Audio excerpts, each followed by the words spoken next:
Well, 1 Kings chapter 19 today, we're going to learn about the stubbornness of some people. Holy cow.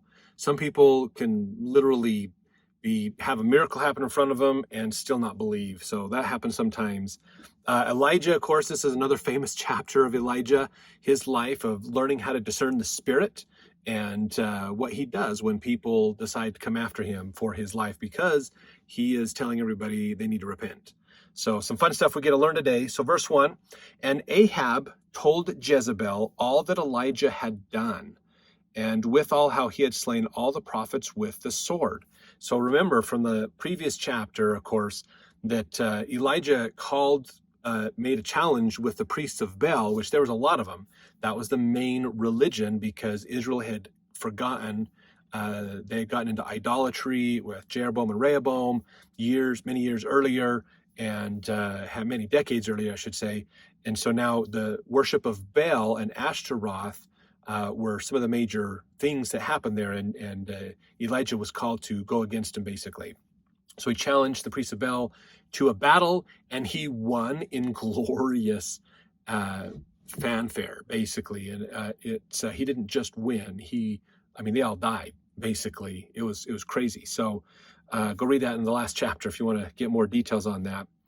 Verse 2, then Jezebel, this is the queen, Ahab's wife, Jezebel sent a messenger unto Elijah, saying, so let the gods do to me, and more also, if I make not thy life as the life of one of them by tomorrow about this time. So she sent a messenger to tell Elijah, I'm going to kill you. How dare you come into my kingdom and do this stuff? So can you imagine? Jezebel wasn't there to see all this, but her husband is telling her all these things, and she's hearing all these stories of this amazing, miraculous challenge that Elijah won. And all the priests are dead. Everybody, they're all gone, basically. And she's mad at Elijah, and she wants to kill him. Holy cow. She is so steeped in her philosophy. This is such a challenge. How many times in your life have you seen this by people? I'd love to hear your comments on this. When someone is so determined to prove what they believe that they will go to great lengths to do it. This happens so much, folks. Oh my gosh, this is so important for us to realize that we need to be following truth, not our opinion. Okay, most of the time, we as humans have this tendency of learning something and then spending the rest of our life defending what we just learned. Now, it's good to defend what we understand. However, we have to be willing to admit that we are wrong. We might have based our opinion or our ideas on false information. We may have also not gotten all the information. Maybe we only got part of the information. So it's up to us to realize that we need to be willing, basically, to change our opinion if we gain more information from somebody else. So do not take your own opinion too seriously, honestly. I'd love to hear your thoughts about that in the comments. How often do you run into people that they believe so fiercely what they believe that they are willing to fight against other truth because they just believe so much in what they believe. They believe what they believe is so true, they won't let go of it, even if it is false. And this happens a lot. We have to be careful with this, very, very careful with this. We have to be willing to understand other people's opinions and seek the Spirit to guide us in finding truth. Truth should be the goal. Truth is what we're going after, not whether I'm right or you're right, okay? I think most road rage incidents, this is what it comes down to, is you believe you're right, they believe they're right, and because contention forces us, contention spurs our pride and forces us to double down on our opinion. And so that is such a problem. So I look forward to hearing your comments on that as well. All right, so verse 3, when he saw that, he arose and went for his life, and came to Beersheba, which belongeth to Judah, and left his servant there. So Elijah's not an idiot. He's like, oh, the queen's going to come kill me. Well, I'm out of here. So he left, and he went to a place that belonged to Judah, so part of the tribe of Judah, Beersheba. And Beersheba, if you remember, is used from Dan to Beersheba. Remember, was a common phrase used in other chapters of the Old Testament to talk about Dan is at the north end of the tribe, Beersheba is at the south end. So he traveled to the south end of the land of Israel, basically, and this is a place where Judah lives. The tribe of Judah controls it. So that's different. That's the other part of the tribe that's different from the rest of Israel, remember. So that should give him a little bit more safety that Israel might not come down to fight him there because they have to go through Judah, and that would spur another civil war. Verse 4, but he himself went a day's journey into the wilderness and came and sat down under a juniper tree. In verse A, the footnote actually says broom bush or a desert shrub, basically. Could have been a juniper. Junipers tend to grow sometimes in more deserty conditions, but it could have been like a Joshua tree or other types of things. Maybe not a Joshua tree. I don't think Joshua trees are indigenous to the Middle East, but there's other trees that grow in or large scrub oaks or scrub, brush and things like that grow in the desert out there. And he requested for himself that he might die, and said, it is enough now, O Lord, take away my life, for I am not better than my fathers. So he's like, I've done my mission, take me now. It's done. There's no purpose for me here anymore. I don't want this lady to kill me. Verse 5, and as he lay and slept under a juniper tree, behold, then an angel touched him and said unto him, arise and eat. Now he may have been, part of his idea of dying is he's starving. He could be to a point where he's like, I just can't do it anymore. I'm out. I'm tapping out, basically. Take me out. Verse 6, and he looked, and behold, there was a cake baken on the coals, and a cruse of water at his head.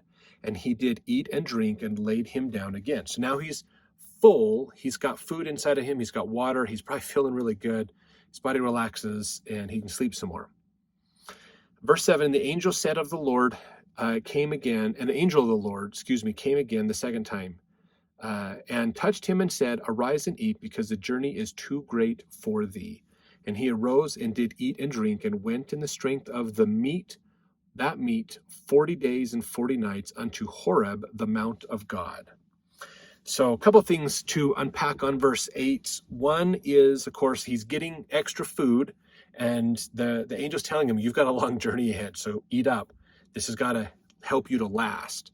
Mount Horeb, the Mount of God, this area is basically about Mount Sinai. So if you remember, Moses went up to Mount Sinai to get all those grand revelations and things for the gospel, not the gospel. They tried to get the gospel, but then they got the law of Moses, basically a little more of a simplified version of the gospel. He saw God, all that stuff happened in Horeb, basically, Mount Sinai area. Moses also fasted 40 days as he's getting these revelations. Basically, the Spirit supported him and helped him through all that. So now Elijah's down there. So this is 150 miles south of Beersheba. So he's got 150 miles to walk, basically. He left his servant in Beersheba. He's going this by himself. He walks 150 miles. I think the average human today thinks walking 150 miles sounds insane. Like walking 20 miles sounds crazy in today's world. Back then, that's all they did. You either walk or you rode on an animal. So he goes down to Mount Sinai, basically, where he's going to fast. He's fasting the whole way down and fasting while he is there. So pretty interesting. And it's important. I like how they phrase this here, the strength of that meat. So there's something that's interesting here. You might think, why is that called meat? Because if we look back up, it said, verse 6, there was a cake baken on the coals. Cake is bread, not meat. Why would they say in verse 8, meat? Here's why. The grains, the wheat grains that were used back then were high in protein. The wheat we eat today has almost no major, macro protein in it. They have a chemical protein called glutens, and that's what helps give that elasticity and sponginess to your bread, the softness to it. But the grains like einkorn and rye and spelt, kamut, these ancient, we call them ancient grains. Back then it was just what they ate. It was just normal. It is a thicker, hardier wheat, and it is protein, macro proteins. It's really good for you. Okay, it has a lot of vitamins in it, a lot of good things. But over the last probably 130 years, we've basically bred our wheat to get rid of that. Actually, probably the last probably 70 years, last 70 to 80 years, we've gotten rid of, we've hybridized wheat, did things like that to get rid of the protein out of it. Now it's all starch. Okay, so flour today, if you get normal flour, whether it's white flour, wheat flour, it's all starch. It's just sugar, basically, for your body. Whereas back then, when they ate bread, the bread filled them up. Today, bread just holds your stuff together and keeps your fingers from getting icky from mustard and ketchups and relishes and stuff on your sandwich. Bread is just there. It's just air. Like you eat a piece of bread, you don't even feel full. Now, when you eat a piece of bread out of an einkorn or a spelt or a kamut or those thicker, more original wheats, the bread itself fills you up. You can eat a sandwich and all the stuff in between the bread is the flavoring. The bread is what fills you up because it's a high protein. So you can go longer on these more ancient grains, basically, and this is what they used to do. So he ate and drank water. He got filled up, and then he had to go 40 days on that. Now, here's something that's fascinating. Okay, the strength of that meat. This is just a little nutritional tidbit for you. Our bodies use up what's called glucose. Okay, it's basically a very basic sugar molecule. Glucose is what powers our body, our digestive system, the bacteria in our gut. Part of the process of as it processes our own food we eat is to extract glucose, the glucose molecules out of our food, or the building blocks of it, get it absorbed into our body, and then our body will make the glucose, break it all down the rest of the way, and then get it to our cells to be burned as energy. It goes into the mitochondria inside the cell. That's your powerhouse that helps supply energy for the rest of the body. The mitochondria takes the glucose, breaks it down more, sends it out so the rest of the cell can function and run, basically, keep itself healthy and going. That's where your metabolism comes from. Is the cumulative effect of all the mitochondria in your body. So here's the thing that's interesting is your body, okay, it doesn't matter what body type you have, your body has a 30-day supply of glucose built in. You carry a 30-day supply of food storage on your body every day. That is amazing, okay? It's in fat tissue, it's in muscle tissue, there's the adipose fat, there's skeletal muscle, there's different things, different types of tissues and organs that it can be stored in, and your body will burn that. If you do not eat, your body has a 30-day supply of food to take care of itself. This is an important thing to look at. So you can go quite a ways without eating. If you ever watch the show Alone, you'll see these people. Now, granted, you're not going to be very large, you're going to be pretty skinny by the end of that time, but you can go a considerable amount of time without eating because your body can generate its own glucose through reserves that are deposited all over your body to help itself out. So we have a modern concept today that we have to eat to have energy. Like, oh, I'm so tired in the morning, I have to have a cup of coffee, or I have to have an energy drink or something to get me going, otherwise I can't function. That's wrong, actually. Your body already has all that it needs. If you're struggling to have energy in the morning, it's because you have too much sugar in your diet and your blood insulin levels are out of whack. You've got some problems in there, which are going to lead to potential autoimmune issues and other things going on. So this is an important thing, just a little tidbit of how this is worded can help us understand that when you eat, you're not eating to give you energy. You're eating to replenish the stores of energy your body is already going to use on its own. So especially in America, we have this tendency to overeat. So our body has had to adapt to just using dietary food basically as our energy source. And it basically relearns how to do energy and relies on your diet. rather than your body for the energy. And that causes overweight, that causes diabetes and other problems as well. So it's actually important to get your body to learn how to deal with its own energy, and you're just replenishing it. So you don't need to eat to have energy. You should have energy and then replenish the energy with which you eat later. That's just important to think about. So if you have any comments or questions on that, put it in the comments. I'd love to hear what you have to say about those things. All right, verse 9, and he came thither unto a cave and lodged there.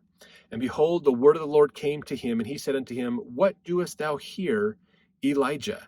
So Elijah shows up to Horeb, Mount Sinai, basically, finds this cave, so he goes in to lay down. He's going to basically live in this cave. Something that's interesting in the book Doctrines of Salvation, Joseph Fielding Smith tells us, when he was there, the Lord called upon him and asked him what he was doing there. And in his sorrow, because of the hardness of the hearts of the people, he told the Lord the condition, that he alone remained and that they sought his life to take it away. But the Lord showed him that there were others who had remained true unto him, even 7,000. So Elijah's pretty depressed, pretty distraught. He thinks he's alone in the world. He thinks he's the only follower of God there is, the true follower. Everybody else has gone wicked and evil and bad. And he's really depressed and down about this. And the Lord is going to talk with him about this and help him realize there's actually 7,000 people who are following me. And I'm sure that boosts his spirits a little bit more of, oh my gosh, there's someone listening. There's someone worth teaching and talking to. This is a good thing. We can work with this, and realizing that God understands a lot more than just Elijah's perspective. So really interesting. Okay, so verse 10. So he's in this conversation. The Lord has asked, why are you here, Elijah? And verse 10, and he said, I have been very jealous for the Lord God of hosts. Now, the word jealous, actually, a better translation for that word is diligent. Not jealous, but diligent. And he said, I have been very diligent for the Lord God of hosts, for the children of Israel have forsaken thy covenant, thrown down thine altars, and slain thy prophets with the sword, and I, even I only, am left, and they seek my life to take it away. So he's looking at this going, basically, I'm done. I'm it. I'm the only guy out here doing this, and I'm it. Everybody else has gone wicked and bad, and they're not willing to listen to me, basically. And they're trying to take my life. I'm a wanted man. Not a wanted man because he did anything wrong, but a wanted man because they changed the laws to make good evil. Good is illegal in a way, and they've switched it. He's against them, so he's seen as the treasonous one, basically. That perspective, like we talked about with Saul. Verse 11, and he said, go forth and stand upon the mount before the Lord. And behold, the Lord passed by. So he says, go up, get on the top of the mountain. So Elijah goes up the top of the mountain, and the Lord passed by, and a great and strong wind rent the mountains. Now, rent means tear. So there is a wind that is so strong, it's probably causing rocks to tumble off, like the side of a hill or things like that, and break in pieces the rocks before the Lord. That is a wind that's, again, it's probably taking loose gravel and other things and putting pressure on them. But the Lord was not in the wind. And after the wind, an earthquake. But the Lord was not in the earthquake. So he's up on this mountain and he's learning about he's trying to commune with God. And God is teaching him a lesson, basically, here. But great wind, God wasn't in the wind. Big earthquake, God wasn't there. Didn't hear him. Verse 12, and after the earthquake, a fire, but the Lord was not in the fire, and after the fire, a still small voice. And it was so, when Elijah heard it, that he wrapped his face in his mantle, which is a cloak or a coat, and went out and stood in the entering in of the cave. Oh, so he hasn't even left the cave. He didn't go up to the mountain. He's just still in the cave this whole time. And behold, there came a voice unto him and said, what doest thou here, Elijah? So it wasn't the voice of the Lord and the great thunderings and things. And I think one thing we can look at with this, and I'd love to hear your thoughts too, of what do you think that means, that God would put forth these ideas of strong winds, great earthquakes, great fires, natural elements. They didn't hear the voice of God, but it was a still small voice. I'd love to hear your thoughts and comments on that. So put those in the comments. I think the thing is, he's teaching Elijah how to hear the Spirit and contrasting it with how the other people that are the idol worshipers are trying to hear the Spirit. A lot of times in these other religions that they had back then, they would look for natural elements, natural things to show, oh, this must be God. Oh, the sun rose and it crossed through the moon, or it did this, or there was these certain stars, that must be God speaking. There's a wind, that must be God. Oftentimes in movies, we have a representation of God by a breeze coming by, or light coming through clouds or through trees to the ground. So Elijah basically is being taught that that's not an appropriate way to look for God, but a still small voice. And where does this voice come from? From within.